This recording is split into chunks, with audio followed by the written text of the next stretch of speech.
Thank you all. Thank you. Please, please. It's so great to be back in Wisconsin. Am I saying it right? Wisconsin. All right. I got a thumbs up from a couple of these congressmen, so I must be doing it okay.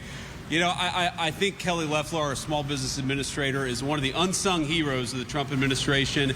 She has single-handedly rooted out hundreds of millions of dollars, I should say, and on to billions of dollars over the next couple of years of fraud against the American people. So we got to give it up for Kelly. She's doing a great job for all of us, saving us some money.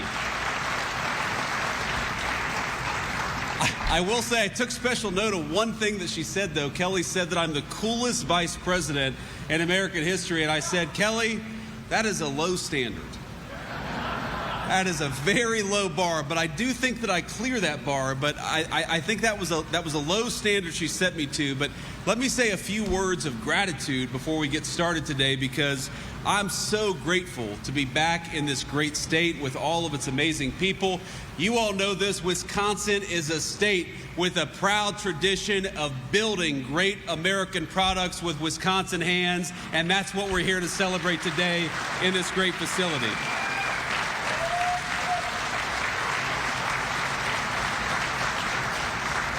Now, that would not be possible, of course, without the workers and the leadership of Point Precision. And I've been learning a little bit about this facility just because I knew I was going to come here today. 165 great Wisconsin employees making great American products at a good wage. This is a place that rewards dignified work, and this is a place that makes America and the whole community richer. So you guys should be proud of yourselves. I want to thank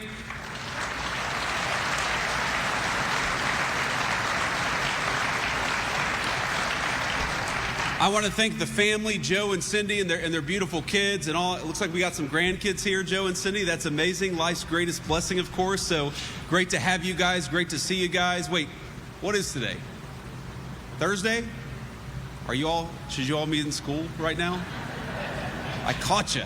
But this is a good excuse, right? The Vice President of the United States comes to town, so you ought to get a get out of school for the day card. But I want to thank a couple of other people here, because all the things that I'm going to talk about, all the things we've been doing in the Trump administration would have been impossible without a couple of great congressional allies. And so in particular, I want to call out Representative Derek Van Orden. My dear friend Derek, it's hard to miss him. Thank you.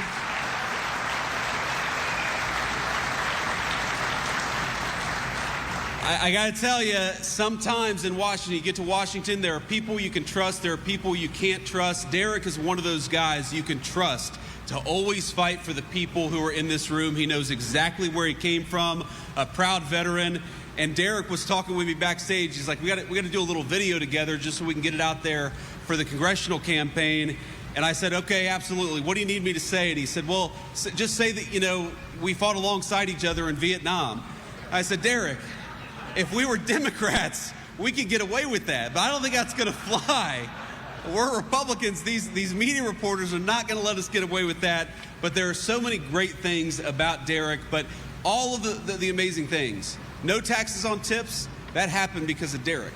No taxes on overtime, that happened because of Derek. No taxes on Social Security, that happened because of Derek. So if you are a citizen in this district and you see a big tax refund check come next month or the month after that, whenever you file your taxes, remember, it was Derek Van Orden who made it happen, and it was congressional Democrats who tried to stop it. So we're going to send Derek Van Orden back to Washington?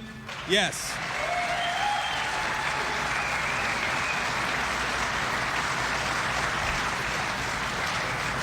We've also got President Trump's endorsed candidate for governor of Wisconsin, Tom Tiffany. Tom, please stand up and be recognized. Another great guy.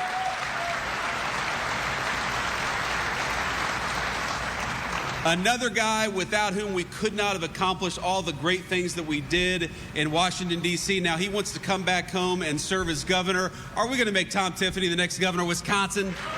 There we go. And then finally, if I'd had a few people stand up, I want to recognize Representative Grothman. Where's Representative Grothman? Thank you, sir. It's good to see you. Where's Representative Brian Stile? Brian?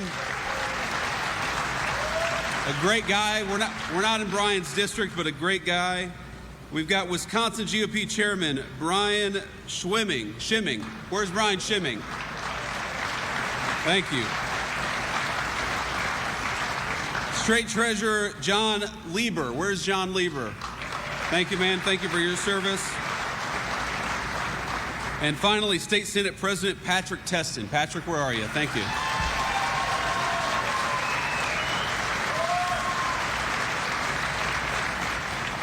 Now, here's what I want to talk about. I want to talk about the stakes coming up in November, because it feels like this election in November is very far away. But if anything, the State of the Union should have showed us that we cannot give power back to congressional Democrats. Now, I am fundamentally an optimist about this country. I believe most people, most human beings, most American citizens, whether they got a D next to their name or an R next to their name, or they have no political affiliation, they're good people. They love our country. They want our country to thrive and prosper. But I got to tell you, after the State of the Union, I'm not so sure that is true of the congressional Democrats that we saw at the State of the Union address. As the President of the United States said very well, you watch their reaction to some of what he was saying, and all I could think was, these people are kind of crazy. These congressional Democrats, if you think about all of the things that they were doing, and I got to tell you, of course, I've got the best seat in the House in many ways, right? I'm sitting right next to the Speaker of the House. I'm sitting right behind the President of the United States. And I've got one internal monologue going on, one thought in my head the whole time, which is don't make a stupid face for 2 hours, which is hard for me. When you're on TV for 2 hours and the Democrats are doing crazy things. So I'll give you a little lay of the land. So to the left, my left, is all of the Republicans, okay, because I'm sitting right behind the president. And to my right is some Republicans, but mostly the Democrats. And so I see the reaction of all the congressional Democrats, and it's one of the most amazing things I've ever seen. So you say, like, for example, you had this beautiful little girl, had such a sweet moment with her dad. You may have remembered. She was probably 6 years old. She had been assaulted by an illegal immigrant. She had had a very bad, I think, medical prognosis, but it turned out that she was okay. This 6-year-old girl, hurt by a human being who never should have been in this country in the first place, who was led into this country by Joe Biden and the Democrats, and she's hugging her dad, and she's so excited, and you can tell, and I think everybody's heart feels very, you get that warm and fuzzy feeling, and then I look over at the congressional Democrats, and they're just scowling. They cannot clap their hands for a 6-year-old who survived an attack from an illegal alien. What is that? What kind of a person can't stand up and cheer for an innocent young girl who's doing well, who's showing the entire country strength and resilience? And then the president had this line, I'm not going to get it exactly right, but he said, if you believe, stand up and cheer if you believe that the American government's first priority should be to look after American citizens instead of illegal aliens. And all the Republicans, including Derek and everybody else, stands up and starts cheering. And then you look over the Democrats. Complete silence. No reaction at all. The one thing that got at least some of the Democrats to stand up and cheer was the Olympic hockey team, which we're, of course, very proud of. But you got to ask yourself, ladies and gentlemen, what is it about a political party that cannot stand up and cheer for a 6-year-old girl who survived an attack? What is it about a political party that can't stand up and cheer for the fact that we have rising wages and low inflation for the first time in a very long time in the United States of America? What is it about a political movement that sees the mother of a woman who was murdered on a bus? Because the president highlighted this woman, her 22-year-old daughter was riding on a bus to work, was killed by a violent criminal who was let out of jail 13 times by Democrat leadership, should have never been on our streets, and then murdered an innocent girl. We recognized her mother, her strength and her character and her grief, and I think we all kind of grieve with her a little bit, and the Democrats cannot even stand up and cheer for that. And so the question of the next election is not, do we want low taxes? And of course we do. It's not, do we want a secure border? And of course we do. It's a more fundamental question than that.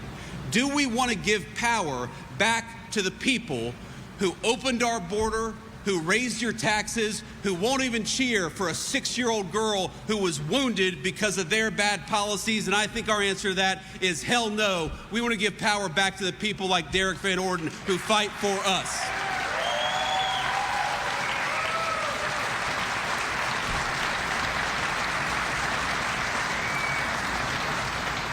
And here's the thing, it's funny, I talk to the president multiple times a day. It's kind of the job of vice president. You talk to the president a lot. And every single day, the president will say to me, what have we done today? Got to do more, got to do more, got to do more, okay? The president has such an intense work pace. And I sometimes think, Mr. President, we got to take stock of all the incredible things that we have accomplished over the last year. When Joe Biden and the Democrats left us, the government of this country, we had the highest inflation that we had ever had in 40 years. Thanks to Donald Trump and Congressional Republicans, we now have inflation at 2.4%, the lowest in 5 years, and it's coming even lower, ladies and gentlemen.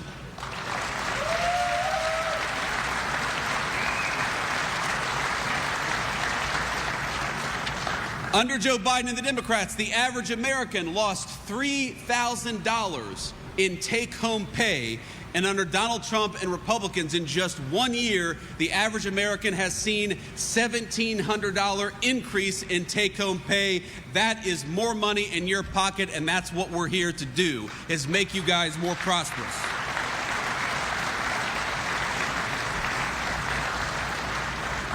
Under Joe Biden in the Green New Scam, we had the highest energy prices that we had had maybe in my entire lifetime.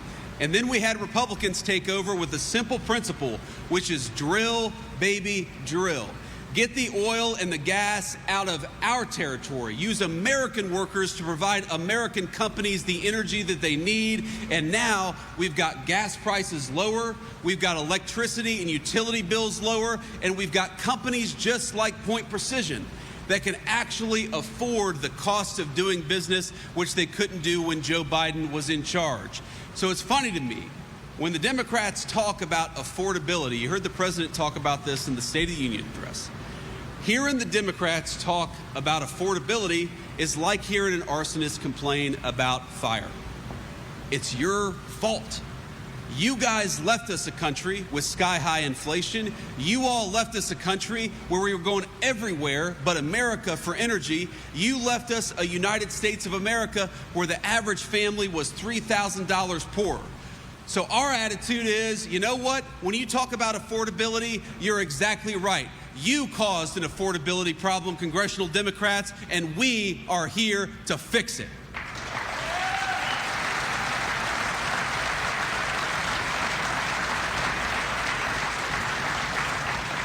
Now, I want to say a few more things, then I'll take some questions from the reporters. So one of the things that I love about what the president has done is he is trying to cut out the fraud and corruption in the federal government. I got to tell you, ladies and gentlemen, it is very, very rampant.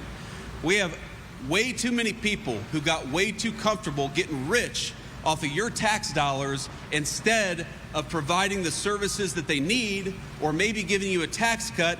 We had fraudsters getting rich off of your generosity. I did a little press conference yesterday with Dr. Oz, who runs our Medicare and Medicaid services. And beforehand, we were talking about some of the fraud that he had uncovered in just a couple of months. Let me give you an example. In next door Minnesota, in Minneapolis, not a very well-governed state, you had a situation where we have a service that the federal government provides. The states actually provide it, and then they get reimbursement from the federal government. And you know what they do? They help autistic kids with after-school services. Because if you know anybody who has autism or is on the spectrum, sometimes you need a little bit of extra help.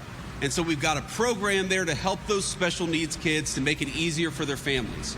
What was happening is that Somali fraudsters, many of whom were illegal immigrants, shouldn't have been in this country to begin with. You had Somali fraudsters who were saying that their kids were autistic even though they weren't. They were collecting a fat check from all of you, and they were getting rich from it. So what happens? You get poorer, your tax dollars go to Somali fraudsters, and worst of all, you've got special needs kids in American communities that we ought to be helping, and instead of helping them, we're helping fraudsters who don't have the problem to begin with. That is a scandal. and it's something that Joe Biden and Congressional Democrats promoted with their open border, encouraged it, and funded it. Now, I'm here to tell you that the job of your government is not to open your borders and allow fraudsters to come in and take advantage of you. The job of your government is to shut the border and shut off the fraud, and that's exactly what we're doing in the Trump administration.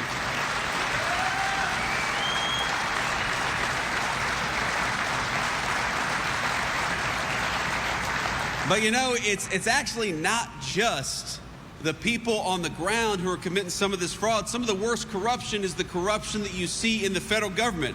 And I know Derek and a lot of these other guys were standing up cheering for this.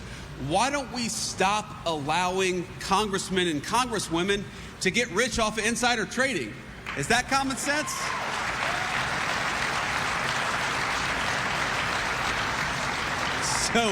So again, I've got a seat unlike any other. And the President of the United States, first of all, the whole time the President's given his speech, I was amazed at his self-control, because I would not have had it if I was up there with the microphone. Because these two women, far-left Democrats, Rashida Tlaib and Ilhan Omar, they're sitting next to each other, and they're talking loudly the entire time, okay? So there's a point at which I almost look over at him and go like this. But see, this is the thing you can't do when you're sitting behind the President. I would have gotten in trouble for that. Even Derek wouldn't have defended me if I did that, but it's just nails on the chalkboard. They're talking, they're interrupting. The President was completely unfazed by it. But again, you're sitting there, and then the President gets to the point where he says, you know what? We are going to stop congressmen and congresswomen from getting rich off of insider trading, from violating the public trust that you have put in them and get rich off of insider trading. Of course, a lot of people stand up and cheer. Most of the Democrats don't. You know who was not standing up and cheering? Nancy Pelosi. I have never seen a person more angry in my life than Nancy Pelosi when the President of the United States is calling out insider trading. Ladies and gentlemen, my hope for all of you, of course, is that we can make you richer and more prosperous and safer in your communities. But my hope for all of you is that you find somebody who loves you as much as Nancy Pelosi loves insider trading, because then you will have a very good life indeed. But on all these things, we just have to stop the fraud. The government exists to serve you. We want the government, of course, to be smaller. We want it to be limited in its scope. We don't want it in your pocketbooks. We don't want it telling you what to do. But there are a few things you need the federal government to do. You need it to provide for the common defense. We need a good military. You know, we need it to ensure that people like special needs kids are able to get the essential services that they need and can't afford. I happen to believe I grew up in a poor family. When we have people who are down on their luck, we don't want those people to starve or not be able to get medical care. We want to make sure that Americans are taking care of Americans. But that is not possible if we allow fraudsters to come into our country and get rich off of your generosity of spirit. And so I want you, when you go to the polls in November, I don't want you to just think about all the great things that we've accomplished, all the great things that we've talked about. I don't want you just to think about no taxes on tips and lower gas prices. I want you to think, who is going to protect my money from fraudsters? And the simple answer is, it's Derek Van Orden and Congressional Republicans. It is not the Democrats who created this problem to begin with.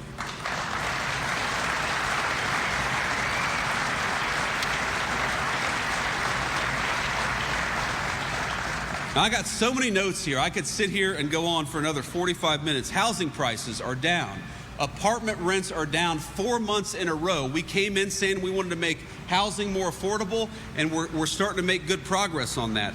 The annual cost of a new mortgage in just a year is down by $5,000. And my friends, if we could get Jerome Powell at the Federal Reserve to lower interest rates, because the inflation is now low, then those mortgage costs would come down even further. I happen to believe, and I know the President of the United States does, that when young people look at their country, one of the best things that we can do for our young families is make it possible for them to afford a home again and raise a family in a piece of land that they themselves own. I happen to believe that we do not want our young people to be permanent renters in the society that was built by their parents and grandparents. We are going to fight for our young families to own a home, and that's exactly what we've been doing for the past year. Let's keep on doing it.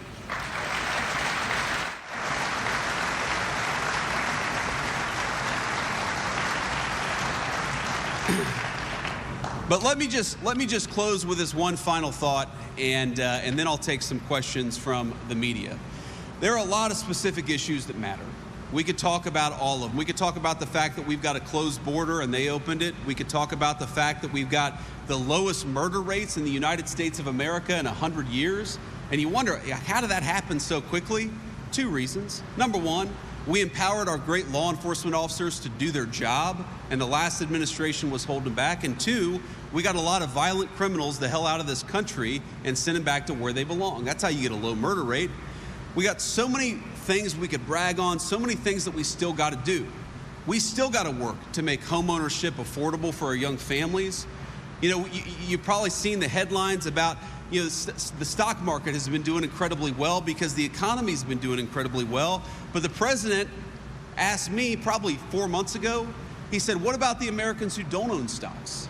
And so he's created a new program where we can allow the 35% of Americans that don't own stocks to open up the kind of accounts like a 401k that some workers have access to, other workers don't. We're going to allow every worker to open up that kind of account. So when the stock market goes up, it's good for every single American citizen, not just the 65% of people who own stocks. We want to make it good for everybody. So there's still so much more that we can do. But the fundamental question, I don't think, is this issue or that issue. The fundamental question is, who fights for you? And when I saw at the State of the Union, when I saw all those Democrats sitting on their hands, even when we're celebrating, you know, little girls who survived a terrible attack, it hit me that these Democrats, most of them, they don't serve you. Now ask yourself, why are they sitting on their hands? I would like to think, I don't know him personally, maybe Derek would disagree with me, but I'm going to be a little charitable to those congressional Democrats. And I think when that little girl was standing up hugging and kissing her dad, that those Democrats, there was at least a part of them, the human part in their soul, that wanted to stand up and cheer for that little girl. And all of them sat on their hands. And you have to ask yourself, why is that? And the answer is because they know they don't answer to you. They answer to somebody else. They answer to people who have corrupted this country. They answer to people who opened the border. They answer to people who got rich off of illegal immigrant labor. We want you guys to get rich off of the labor of American citizens. We want American workers to get rich for working hard, not illegal aliens. And that, to me, is the fundamental difference between congressional leadership and congressional Democrats and the congressional Republicans under the leadership of this president.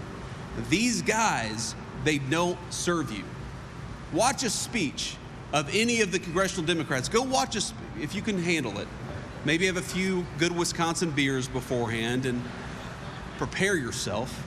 But watch a speech when these guys talk about illegal immigration, and then watch a speech when they talk about manufacturing jobs for American workers. That doesn't give them passion. That gives Donald Trump passion.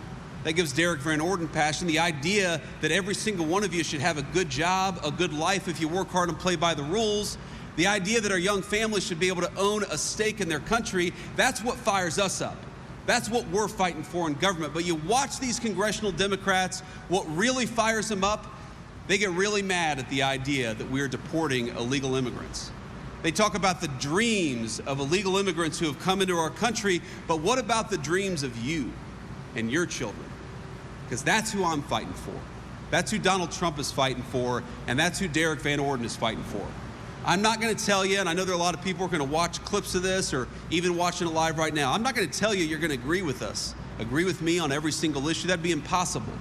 Even in the Republican Congress, which is just, 220 or so very good guys, you've got disagreements of opinion. You've got some people who will say this thing about this issue and something else about another issue. Disagreement is fine, but I'm not asking you to agree with us on everything. I'm asking you to remember who serves you. And what I know about Donald Trump and the congressional Republicans is that we wake up every single day and we think about, how do we fight for you? The question in November is, do we give power to the people who fight for corruption, who fight for fraud, who fight for illegal aliens, or do we give the government to the American citizens for whom it was designed and for whom it was created?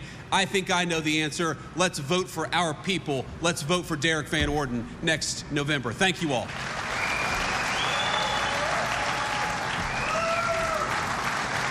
Thank you, guys.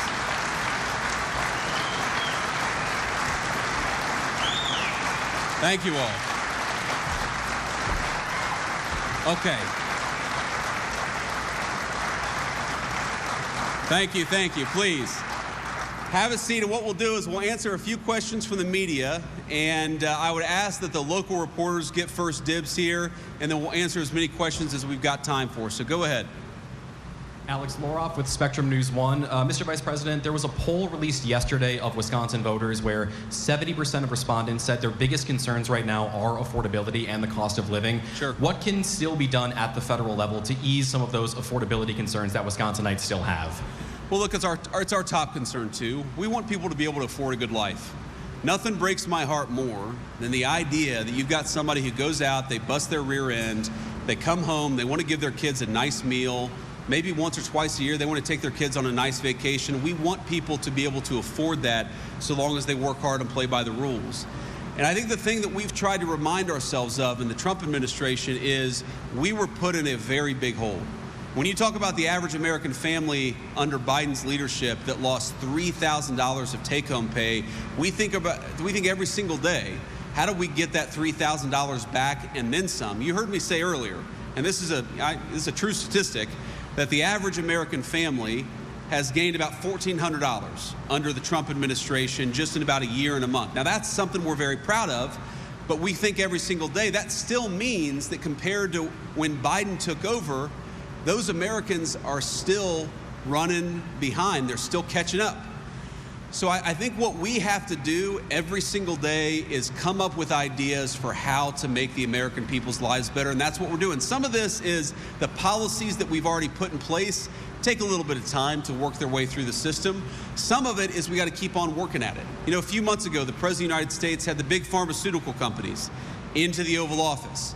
And normally what happens is these big pharmaceutical companies, they come to Washington, thanks to the fraud and corruption, and they get a big fat paycheck from Congressional Democrats. You know what they got instead? They got a lecture from the President of the United States. Why is it that the people in this room, for my entire life and then some, paid the highest prescription drug prices in the world, while people in England or France or other rich countries paid much lower prices? And the reason is because the pharmaceutical companies took advantage of us. That was corrupt. It was unacceptable. Now, you're already starting to see this with certain medications, and you're going to see it with more. But the President of the United States said, we are done paying more than Europe for prescription drugs. We want to pay what they pay, and if you're not going to take that deal, then get the hell out of my office. Well, they took that deal.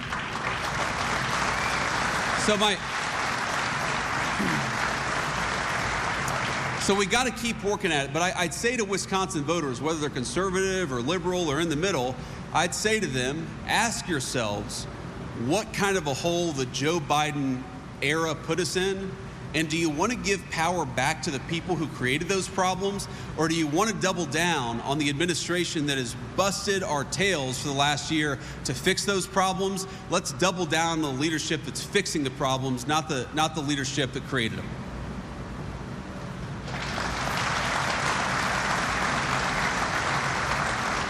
Thank you, Mr. Vice President. Matt Smith from WISN TV in Milwaukee.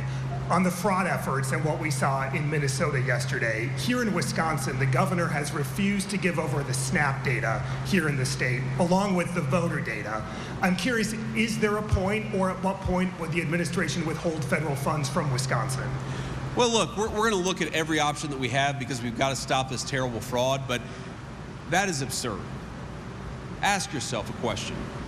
Why would the government of Wisconsin not want to help us kick fraud off of the welfare rolls and kick fraud off of the voter rolls? And the only answer I can possibly come up with is because they like to cheat. There's no other real explanation. Now, the governor might say, in fact, I'm sure the governor would say this. Let me just be charitable to those who disagree with us. The governor would say, well, there isn't as much fraud as the Trump administration believes there is. Well, even if that's true, and it's not, But even if that's true, let's get what fraud there is off the voter rolls and off the welfare rolls. You know the right number of people who should be illegally voting in American elections? 0. You know the number of people who should be fraudulently collecting food stamps? 0. I want those benefits to exist for the people who need them. The only way to promise that is to get the fraud out of the system, and that's what we're trying to do in the Trump administration. No more fraud, no more corruption. It shouldn't be hard.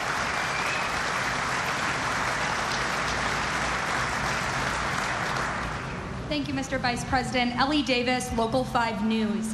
What should data centers do to be good community partners? Well, that's a very, very good question. And you saw the president talk about this in the State of the Union address. Look, there's a good news and a bad news with data centers. Now, the good news is, first of all, they're big facilities. You create a lot of construction jobs. And this next generation of the technological revolution, you need those data centers to make that run. Those data centers are like the gasoline of the technology revolution that we're going to see over the next 75 years. And I don't know about you all, but I want America to win that technology revolution. I don't want China or some other country to win it. And so that's why we got to have these things. Now, here's the downside. If those centers are built and the local governments aren't ensuring that there's enough power for those data centers, then it's going to increase electricity costs for everybody else. And so what we think the data centers have got to do is they've got to work with the local governments, with the state governments, and in the federal government, we are trying to do everything that we can so that if you build a data center, for example, you can just build a power plant right next door. What I think we ought to be working towards is you build those data centers and electricity costs come down for American citizens instead of going up for American citizens. The data centers can afford it. We got to make sure that they're good neighbors so that when they come in and build these great buildings, the people in their neighborhood, the people in their community benefit too, and that's through lower power. That's the best way they can be good neighbors. Thank you.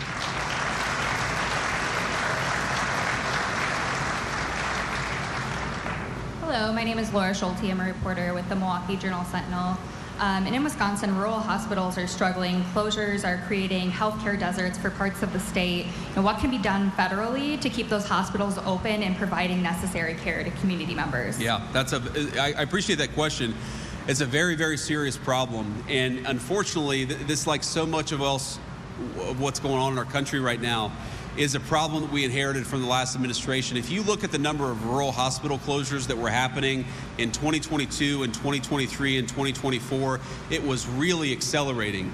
And it's one of the reasons why it's not a provision that's talked about as much, but if you look in the big, beautiful bill, the working families tax cut, however you're calling it, in that legislation, there is a multi-billion-dollar rural hospital fund to try to help these rural hospitals persevere in tough times, stay open, provide essential services, and get them to a place where they're on firmer financial footing. Nothing like that, I don't believe, Derek, had ever existed in the federal government before, but we said, look, we cannot let these rural hospitals just disappear, so we've created this fund to try to, support the ones that can stay open and try to slow the closures for the ones that are going to have to close. We think that we're starting to see some good evidence from those. It takes a little bit of time for that tens of billions of dollars to work its way through the system, but that's the number one thing. And then the number two thing is the Trump administration did a number of things in the first term, and we're trying to do this in the second term to give patients more choice. Because what we often do in our healthcare system, like for example, if you're a veteran, under the Biden administration, we would force veterans to drive an hour and a half away to a big city hospital when they could maybe go to a telehealth appointment in their own home or maybe drive 15 minutes down the road to the local doctor. So we've tried to empower people to have more choice, because if they have more choice, they're going to be able to stay in their communities, which means more money going to those rural healthcare organizations. And that's the way that we save rural healthcare too. It's a tough problem. I'm not going to pretend it's easy, but we are working as hard as we can to make sure that the people in our rural communities still have access to great healthcare. Thank you.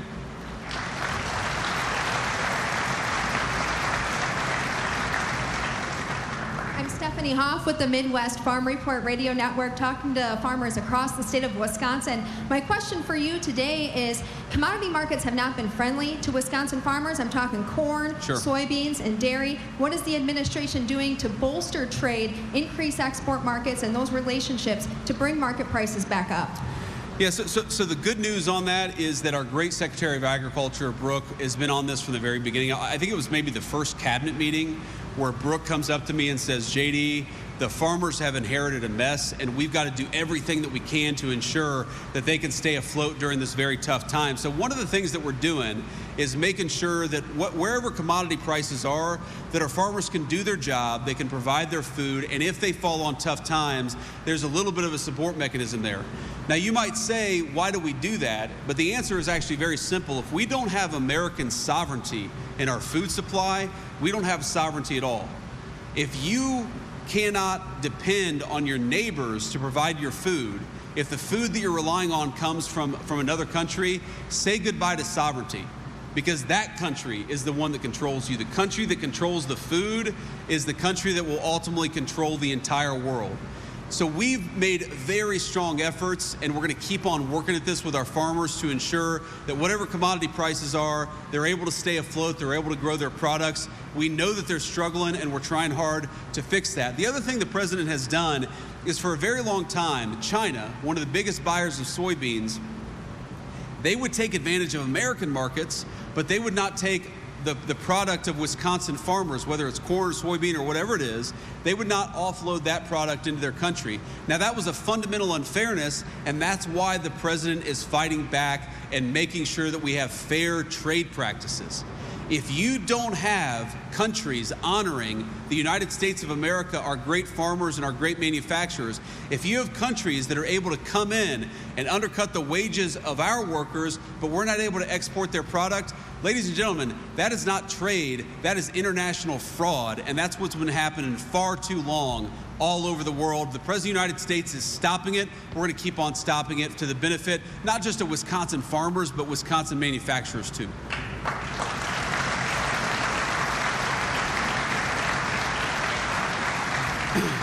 So we'll take two more questions here. Sir. Thank you, Mr. Vice President. Dylan Eckhart, 9 News, out of Wausau, WAOW. Nationally, there has been bipartisan legislation introduced sticking with agriculture. For example, the Domestic Organic Investment Act, which would make a USDA's development grant permanent, allowing for grants for farmers and businesses. How will the administration continue to work with local farmers and businesses in Wisconsin, especially central Wisconsin, to expand on some of those ideas and introduce legislation? Well, you heard a little bit of my answer in the last question, but you're right that there's a lot of legislation that's working through the Congress, and as broken as Congress is as an institution sometimes, there are still some good pieces of bipartisan legislation that happen. Luckily, I think agriculture is one of those areas where you still have some good bipartisan pieces of legislation. You ask how we're going to work with local farmers, especially in central Wisconsin, and the answer is just to listen. You know, we've got a great legislative team at the White House, but we've also got a lot of great allies like Derek Van Orden in Congress. And what these guys are doing is they're coming to us with ideas. And they're saying, look, we heard from our constituents, this is something we've got to do. You know, whatever the product is, you know, sometimes they're most concerned about commodity prices. They're worried that the soybeans and the corn, it's way too low. Sometimes they're worried, of course, about inputs. They're worried about fertilizer. They're worried about the cost of fuel. So what we just try to do is work with our allies in Congress, and frankly, we'll work with anybody in Congress who has good ideas about how to help our farmers. We're going to have some good legislation on this front over the next year. It's just a question of getting it over the hill, getting it to the president's signature, or to the president's desk, I should say, for his signature. Thank you. One more question.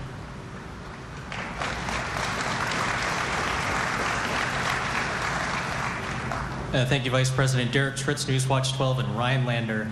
Wanted to ask about the healthcare worker shortages in several hospitals. Hospitals in Wisconsin are experiencing or are worried about the aging shift, aging demographic shift, and I'm wondering what the administration will do to bolster the healthcare workforce in the coming years. Yeah, a couple things that we see is one, you know, we're encouraging hospitals and all healthcare providers, and we're seeing some evidence of this, to use technology to your advantage, right? So if you've got, let's say, a guy who needs to see a doctor, but he can see that doctor from the comfort of his own home, doing a telehealth appointment. You know, sometimes you got to go into the doctor. Sometimes you can actually do that by just talking to the doctor at home. That we're trying to encourage because that puts less stress on some of the healthcare workers. If you can just see somebody quickly, it's in and out. You don't have to deal with all the paperwork of coming in for a doctor's visit. That's one of the ways that you relieve that stress and shortage that we see in our healthcare workforce. The other thing is that we're investing a lot to try to make sure that we meet the doctor, the nurse, the physician assistant shortage. The basic problem that we had in our country is that for a long time, we would encourage people to get like women's studies degrees in the United States of America, which, you know, maybe you need a few of those. I'm not sure how much. But what you really need is doctors. You need nurses. You need people who can work with their hands. You need people who can work on a farm. You need people who build and make things and take care of people. And our education system just really underinvested in training the next generation of healthcare workers. That's not a problem that's going to be solved overnight, but it is something we're working to solve because we want, I mean, you know, I see kids in the audience. I'm sure everybody has a young person who wants to be a healthcare worker, knows somebody in your family or your friendship circle that wants to work in healthcare. We got to make it easier for our young people to choose those careers. Unfortunately, for a very long time, we've actually made it harder for people to go into the healthcare field. We layer up those who do with debt, and we make it harder for them to join the workforce. We're trying to make it easier for people to enter the healthcare field, and in doing that, that's how you release the long-term shortage. So, that's all I have. I appreciate everybody who asked a question. I'm sorry if you didn't get time to ask a question, but let me just leave you with this one final thought. So I've got 3 little kids at home, and I've got one on the way. I've got an 8-year-old, I've got a 6-year-old, I've got a 4-year-old, and Usha is pregnant with baby number 4, which we're very happy about, very proud of. Thank you.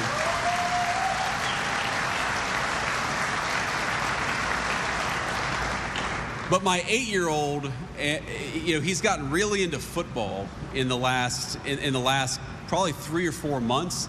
Don't hold it against him. He's an Ohio State fan. That's his dad rubbing off on him. Are we Wisconsin fans here in central Wisconsin? Okay. But here's the thing. We watched over the past few days. We watched Rudy. Does everybody remember the movie Rudy? About this guy, he was too little, he wasn't fast enough, he was 5'6", but he worked his tail end off and he made the Notre Dame football team at really the height of Notre Dame's power. I mean, they were one of the best, they still are, but they really were one of the best football programs back in the country. And it really is just this incredible tale of a guy who believed in his dreams, who fought for those dreams and would never give up. A classic American tale. But I was watching that movie and I realized the 3 most important people in that movie, obviously one is Rudy, the guy who became the football player.